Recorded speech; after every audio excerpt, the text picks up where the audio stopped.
नमस्कार। तो आप देख रहे हैं हिंदुस्तान प्राइम टाइम। मैं आपके साथ पूर्णिमा। तो चलिए रुक करते हैं आज की बड़ी खबरों पे। वक्फ संशोधन बिल आज लोकसभा में पेश किया जाएगा। इस बिल का उद्देश्य वक्फ संपत्तियों के प्रबंधन में सुधार करना और उनकी पारदर्शिता बढ़ाना है। इसके तहत वक्फ बोर्डों की कार्यप्रणाली में बदलाव किए जाने का प्रस्ताव है ताकि वक्फ संपत्तियों का बेहतर तरीके से उपयोग किया जा सके और उनका दुरुपयोग रोका जा सके। ये बिल मुस्लिम समुदाय की धार्मिक और सामाजिक कल्याण के लिए महत्वपूर्ण माना जा रहा है। कमर्शियल एलपीजी सिलेंडर की कीमत में 41 रुपए की कमी आई है। ये कमी देश भर में एलपीजी सिलेंडर के दामों में गिरावट को दर्शाती है। इससे होटल, रेस्टोरेंट और अन्य व्यवसायों को राहत मिलेगी जो कमर्शियल सिलेंडर का उपयोग करते हैं। ये कदम उपभोक्ताओं के लिए एक सकारात्मक पहलू साबित हो सकता है, खासकर उन व्यवसायों के लिए जो गैस सिलेंडरों पर निर्भर रहते हैं।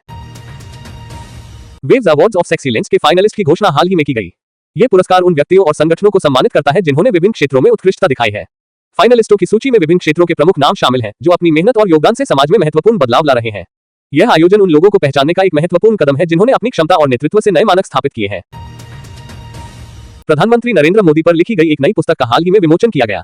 इस पुस्तक में प्रधानमंत्री मोदी के जीवन, उनके संघर्षों और उनके कार्यकाल की महत्वपूर्ण घटनाओं का वर्णन किया गया है। पुस्तक में मोदी के नेतृत्व, दृष्टिकोण और उनके कार्यों को लेकर विस्तार से चर्चा की गई है, जो उन्हें भारतीय राजनीति में एक विशेष पहचान दिलाता है।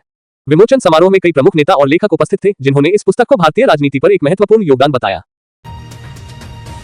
चिली के राष्ट्रपति ने हाल ही में भारत के विदेश मंत्री एस जयशंकर से मुलाकात की। इस बैठक के दौरान दोनों देशों के बीच द्विपक्षीय संबंधों को मजबूत करने पर चर्चा की गई।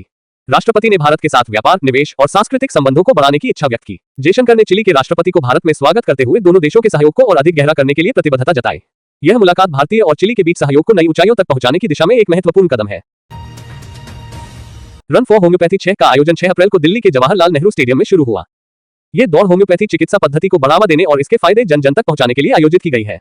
इस इवेंट में देश भर से हजारों लोग भाग ले रहे हैं जो स्वास्थ्य के प्रति जागरूकता बढ़ाने और होम्योपैथी के महत्व को समझने का प्रयास कर रहे हैं। आयोजन के दौरान विभिन्न स्वास्थ्य से संबंधित गतिविधियां और चर्चा सत्र भी आयोजित किए जाएंगे जो इस प्राचीन चिकित्सा पद्धति के बारे में लोगों को और अधिक जानकारी देंगे। आशाराम बापू ने जोधपुर जेल में सरेंडर कर दिया है। ये कदम उच्च न्यायालय द्वारा उनके खिलाफ सुनाए गए फैसले के बाद उठाया गया। आशाराम बापू पर यौन उत्पीड़न का आरोप था और उन्हें सजा सुनाई गई थी। सरेंडर करने के बाद उन्हें जोधपुर जेल में बंद कर दिया गया, जहां पहले से ही उनके खिलाफ चल रहे मामलों की सुनवाई की जा रही थी। यह मामला समाज में एक बड़ा विवाद बना हुआ था और इसके बाद ही आशाराम बापू को न्यायिक प्रक्रिया का सामना करना पड़ा। मूर्तिकार राम बी सुतार को उनके जीवन के 100 वर्षों के समर्पित योगदान के लिए सम्मानित किया गया।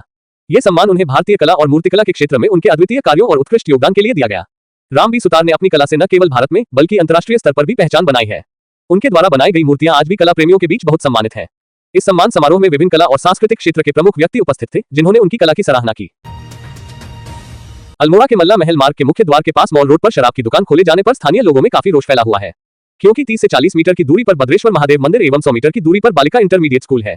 साथ ही इस मार्ग से कई विद्यालय के बच्चे गुजरते हैं। ऐसे में मॉल रोड के आसपास के स्थानीय लोगों ने एकत्र होकर निगम पार्षद श्रीमती जानकी पांडे को एक ज्ञापन सौंपकर शराब की दुकान को वहां से हटाने की मांग की है। आइए दिखाते हैं आपको ये रिपोर्ट।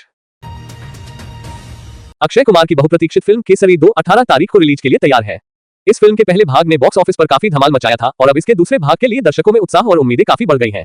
केसरी 2 में अक्षय कुमार की दमदार अभिनय के साथ ही ऐतिहासिक कथानक और युद्ध पर आधारित रोमांचक कहानी देखने को मिलेगी। फिल्म को लेकर फैंस की एक्साइटमेंट काफी बढ़ी हुई है और यह आगामी रिलीज भारतीय सिनेमा में एक बड़ा इवेंट साबित हो सकती है।